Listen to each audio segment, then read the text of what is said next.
मैं सड़क किनारे बैठकर लोगों की किस्मत बता रहा था, तभी मेरे अरबपति माता पिता मुझे ढूंढते हुए आ गए। उन्हें बिल्कुल भी पता नहीं था कि मैं फॉर्चून टेलर हूँ, इसलिए वे बस मुझे खाली निगाहों से देखते रह गए। सबसे पहले जुआंग चिंगचिंग हंसी। उसकी आंखें तिरस्कार से भरी हुई थीं, लेकिन मैंने सिर्फ एक बार उसकी तरफ देखा और फिर बोल पड़ा, अगर भविष्यवाणी गलत निकले तो कोई शुल्क नहीं। मैडम जुआंग, क्या अपनी किस्मत जानना चाहेंगी? मैडम जुआंग तुरंत रो पड़ी। बेटा, मैं तुम्हारी माँ हूँ, घर चलो हमारे साथ। मैंने सामने खड़े लोगों को देखा। मेरे दिमाग में कुछ शब्द उभरे, काले ची से घिरी हुई, जल्द मरने वाली। मैंने आह भरी और सिर हिला दिया। मैं अपना कंपास और जॉस पेपर समेटने लगा। मुझे घर जाकर कुछ सामान बांधना है, अंदर बहुत बिखरा हुआ है। आप लोग बाहर इंतजार कीजिए। मैडम जुआंग जिद करके मेरे साथ अंदर आ गईं। बाकी लोगों के पास भी पीछे आने के अलावा कोई विकल्प नहीं था। वे चारों मेरे पीछे पीछे उस गंदी गली में चले आए। बीच बीच में कुछ चूहे भागते हुए निकल जाते थे। पीछे से उल्टी जैसा महसूस होने की आवाज सुनाई दी। कोई ऐसी जगह पर कैसे रह सकता है? मेरे लिए तो ठीक है,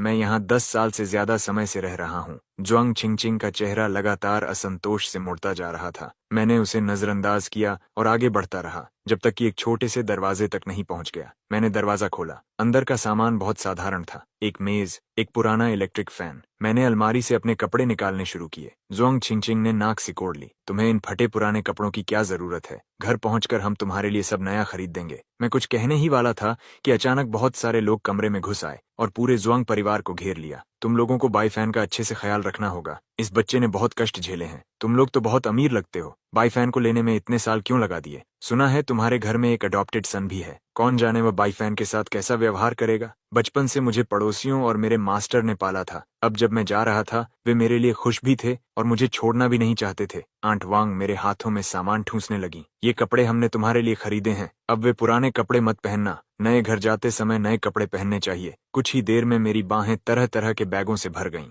अंकल और आंटियां मेरा सारा सामान उठाकर कार तक ले गए। मैं अपना छोटा पीला बैग सीने से लगाए पीछे वाली सीट पर बैठ गया। तुम सच में ये अशुभ चीजें अपने साथ घर ले जाने वाले हो? हमारे घर में तुम्हारे सामान के लिए कोई जगह नहीं है। मैडम जुआंग ने तुरंत उसे थप्पड़ मार दिया। तुम्हारी हिम्मत कैसे हुई अपने भाई से इस तरह बात करने की? मैंने सिर उठाकर उनकी तरफ देखा। तो फिर मैं वापस नहीं जाऊंगा। जुआंग चिंगचिंग कुछ पल के लिए जड़ हो गई। उसे साफ तौर पर उम्मीद नहीं थी कि मैं ऐसा कहूंगा। उसने मुंह खोला लेकिन कुछ नहीं बोली। उसकी बड़ी बहन जुआंग चिंगया ने कहा, माफी मांगो जुआंग चिंगचिंग। जुआंग चिंगचिंग ने अनिच्छा से धीरे धीरे माफी मांगी। मैडम जुआंग मुझसे पूछने लगी कि मैं इतने साल कैसे रहा, कितना कष्ट झेला। मेरे लिए जन्म देने वाले माता पिता जैसा शब्द बहुत अजीब था, क्योंकि मेरे तो फॉस्टर पेरेंट्स भी नहीं थे। जब ह्यूमन ट्रैफिकर्स लगभग मेरा हाथ तोड़ देने वाले थे, तभी मेरे मास्टर उन लोगों से टकरा गए और मुझे उनसे छीन कर ले गए थे। मैंने रोते हुए जुआंग सुनजी की तरफ देखा। क्या वह भी जुआंग परिवार का बच्चा है? तो